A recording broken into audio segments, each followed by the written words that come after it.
Doctor Baba Saheb Ambedkar Open university.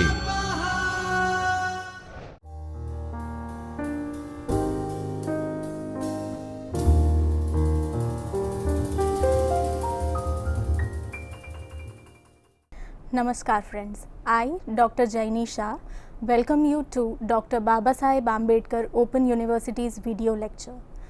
Friends, today we are going to learn unit number 9, that is Literature and Other Arts, which is a part of FYBA English paper number 1, that is Introduction to Literature. Friends, in this session we are going to learn about literature, other arts, relationship between literature and other arts, and the purpose of this relationship. Friends, let us begin with literature.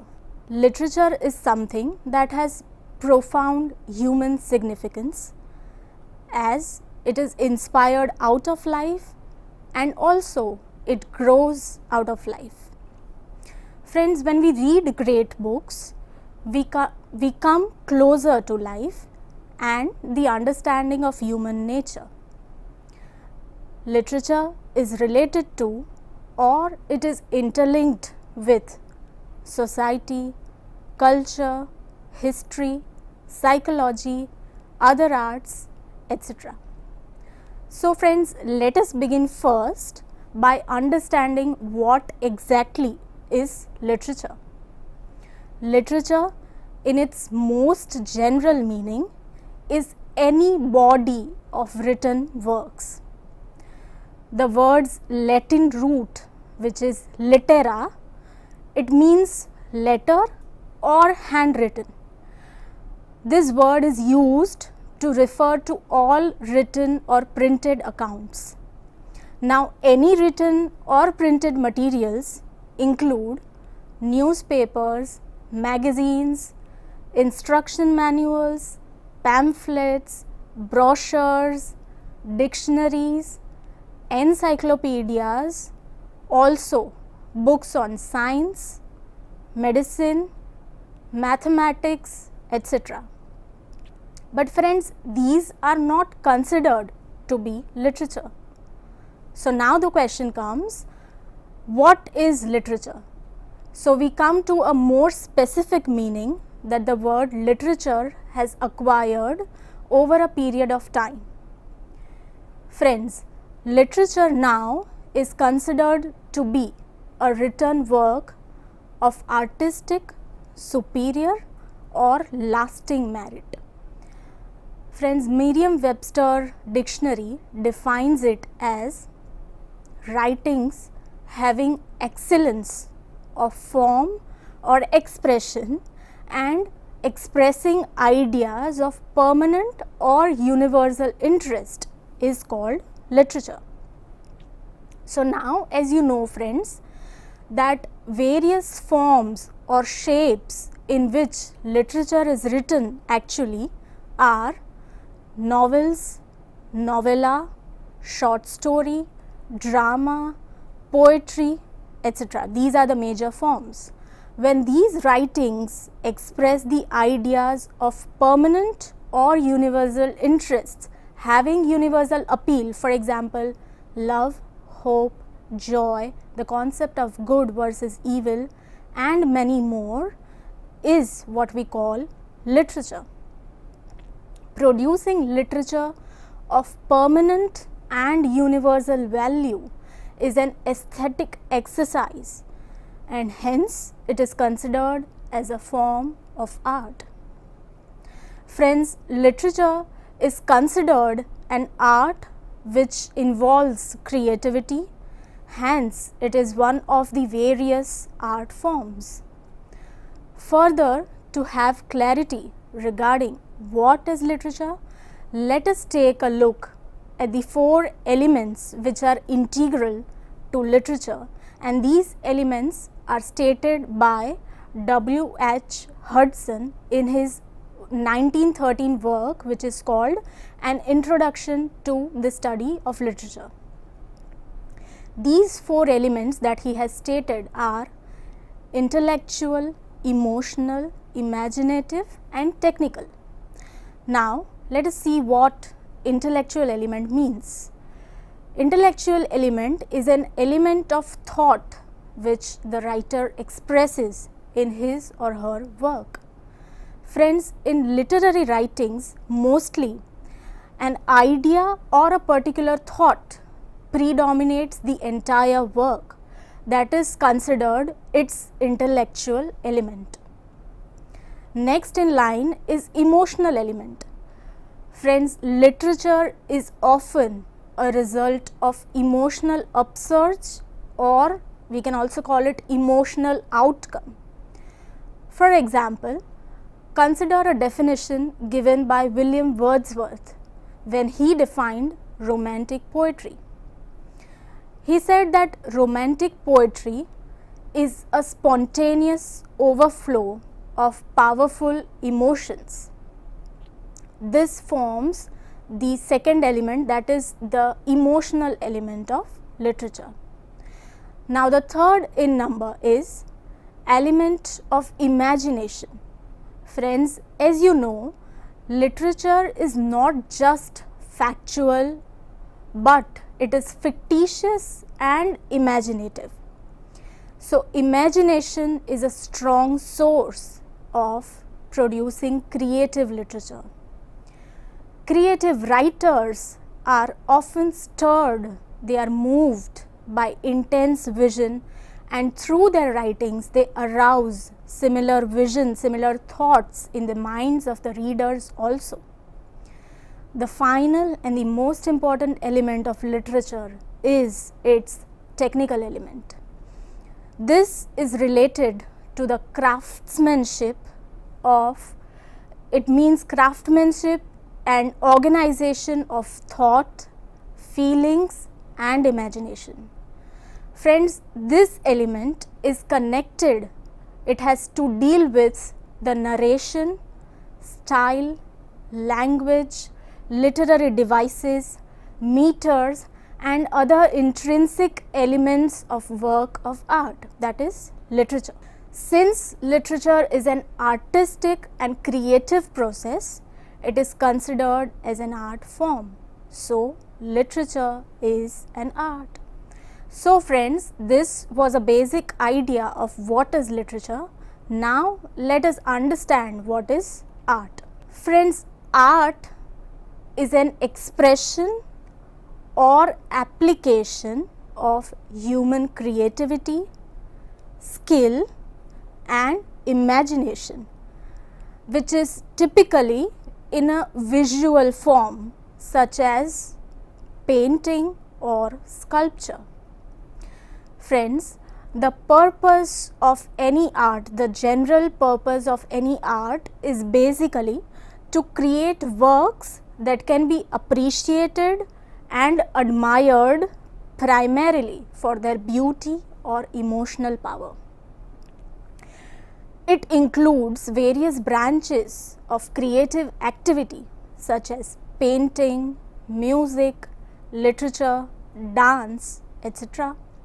There are three major components in which arts and art forms are divided. Literature, as we have talked about, literature is an art.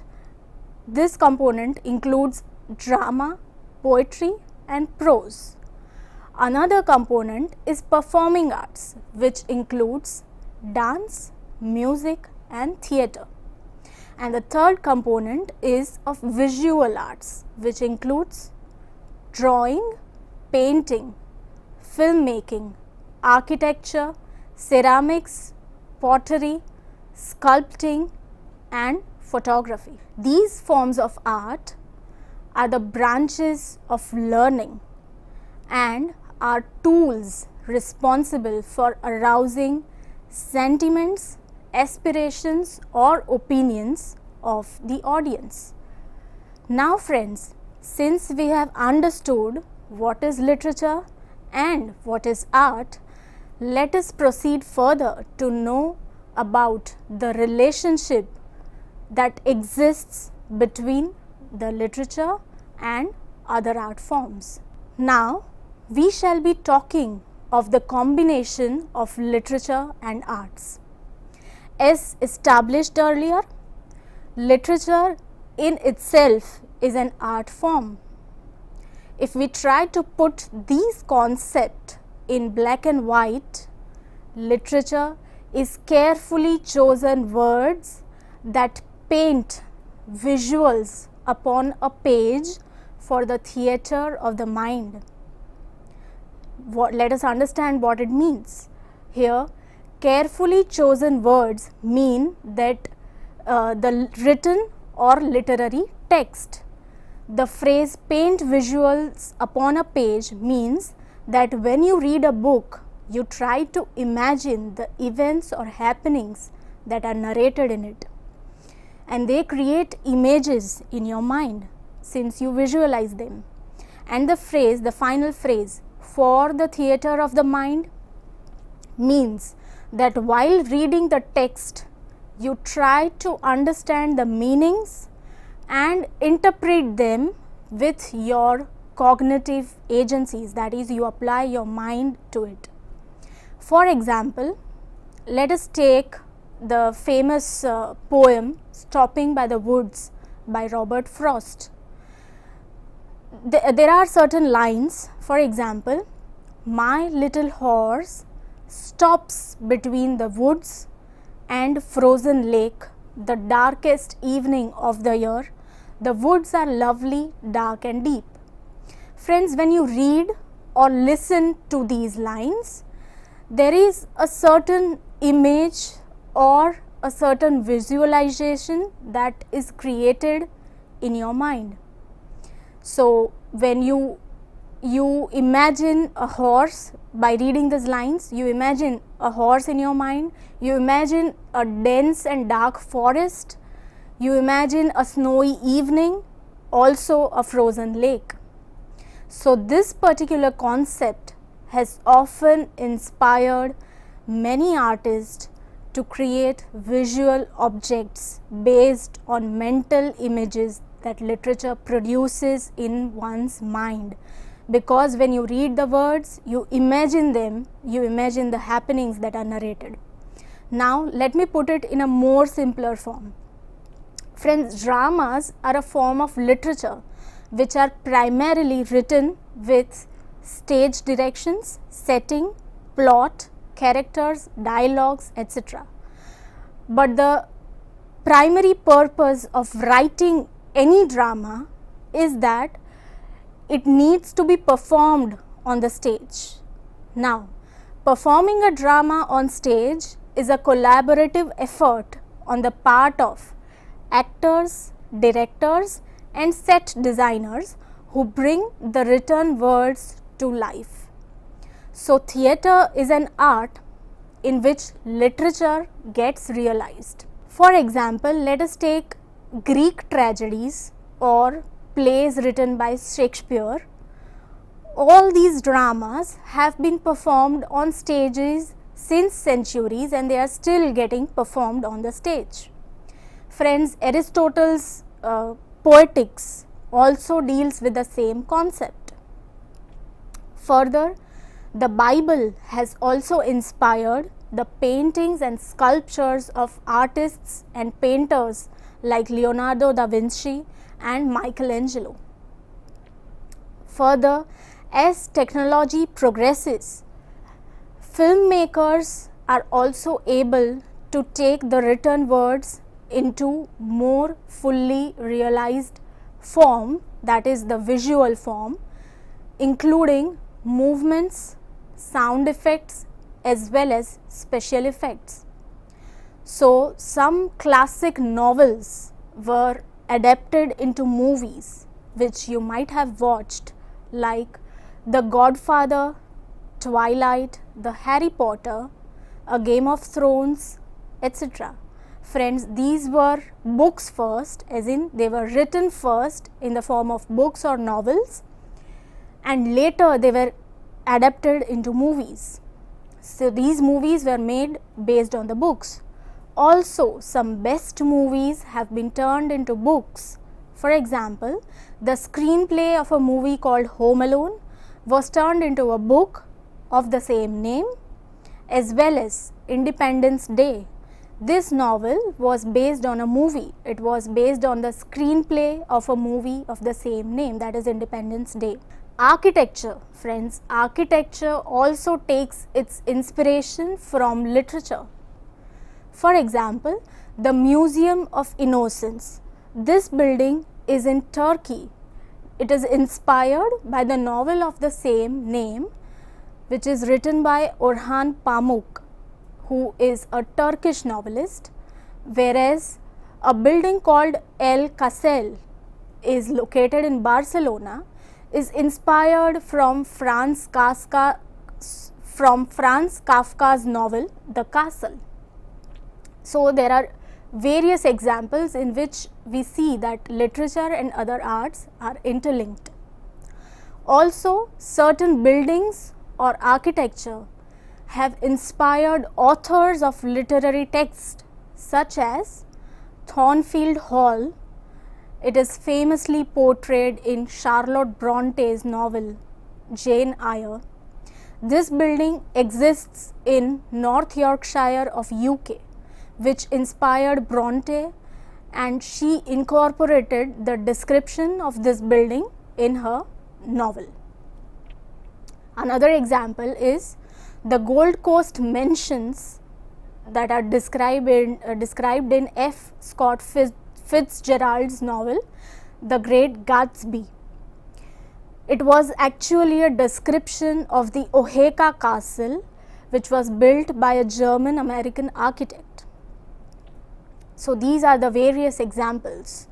Friends, now further let us also consider Kathak in this light.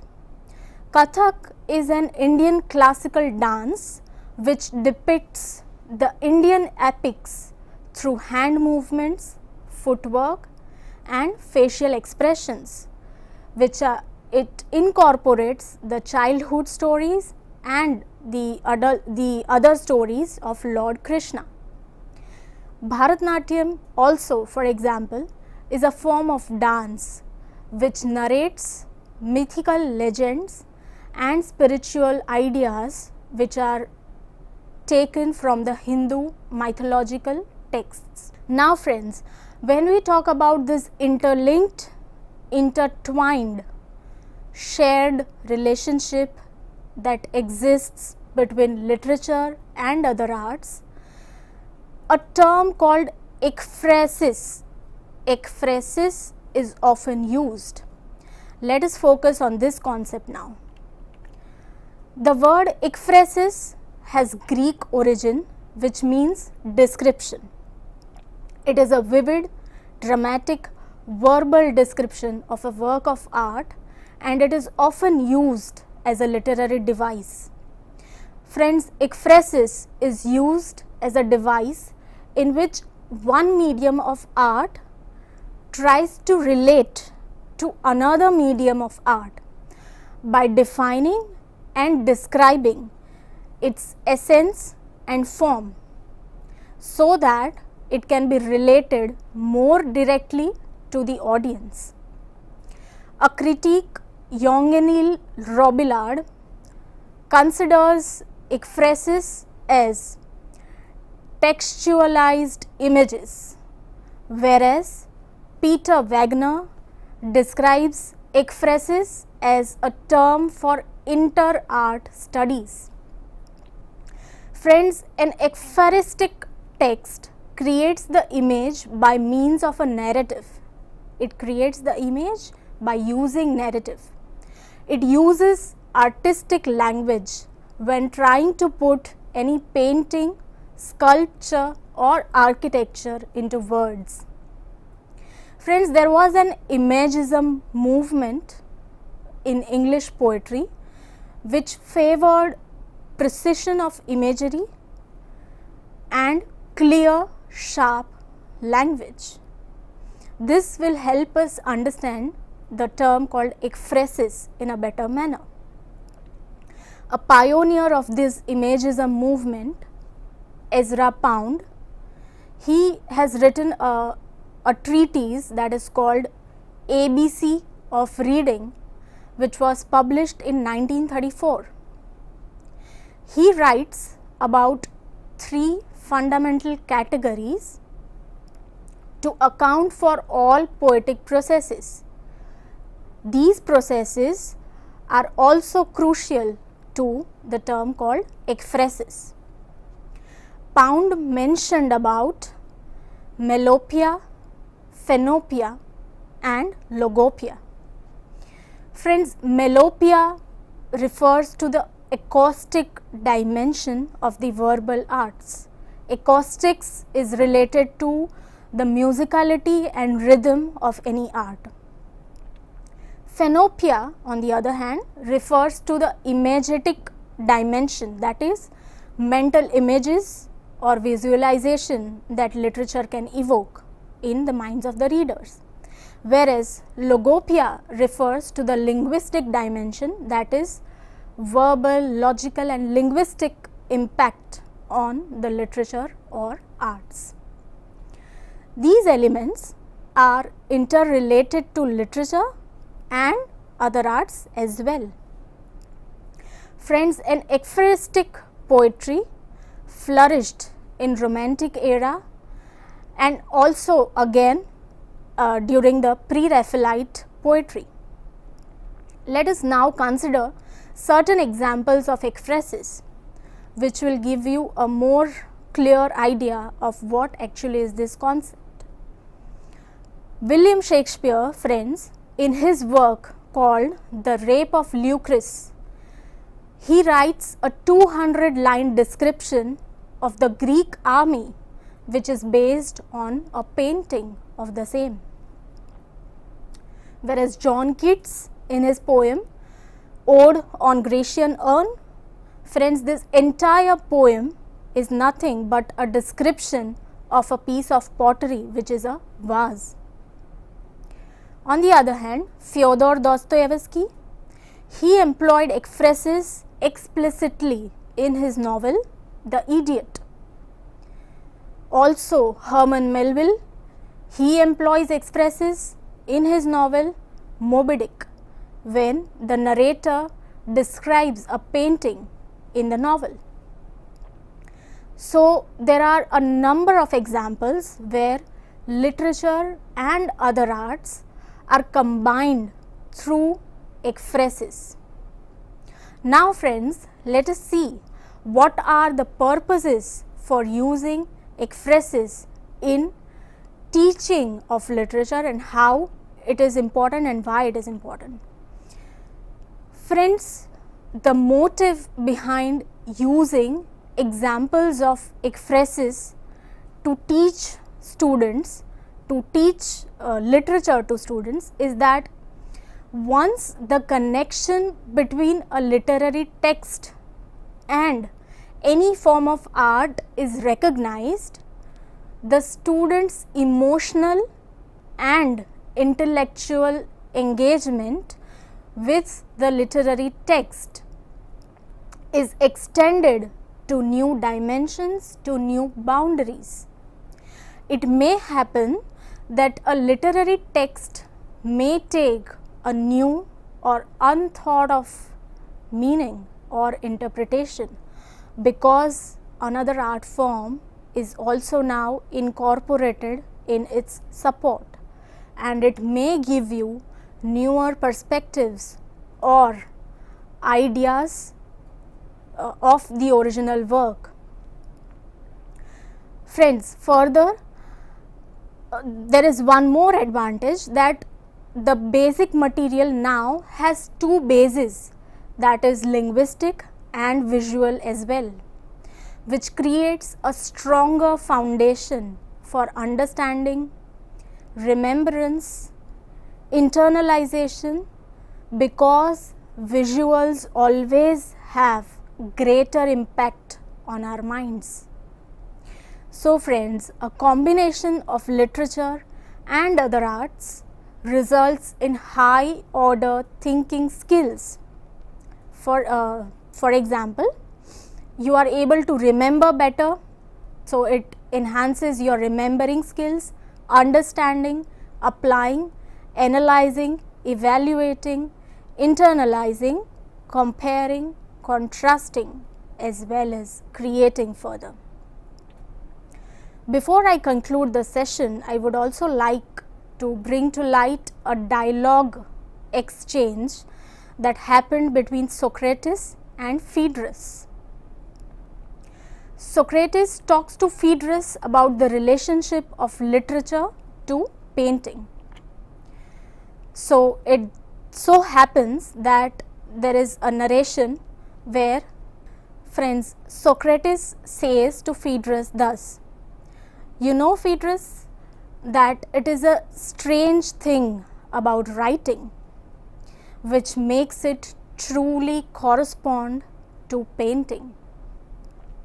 The painter's products stand before us as though they were alive. But if you ask, if you question them, they maintain a most majestic silence. It is the same with written words. They seem to talk to you as if they were intelligent. But if you ask them anything about what they say from a desire to be instructed, they go on telling you just the same thing forever." So friends, the paintings, if they are complex, it is difficult to analyze or understand the creation in its fullest sense. Obviously, you can only admire its beauty. The same is the case with the text, literary text. When generally you try to understand a written text, it is difficult to think of the untold or newer interpretations or perspectives. As a result, it may happen that painting and literature based on each other may fulfill the white or blank spaces for the audience. It may help audience or readers. So this is how literature and painting, or literature and any other art form, share a corresponding relationship with each other. Friends, kindly take this exercise to check your progress regarding this topic, and you may try to answer these to check your further progress. So friends, learners, I hope this session has helped in making the concept easier for you. Thank you for watching the video. Goodbye until next time.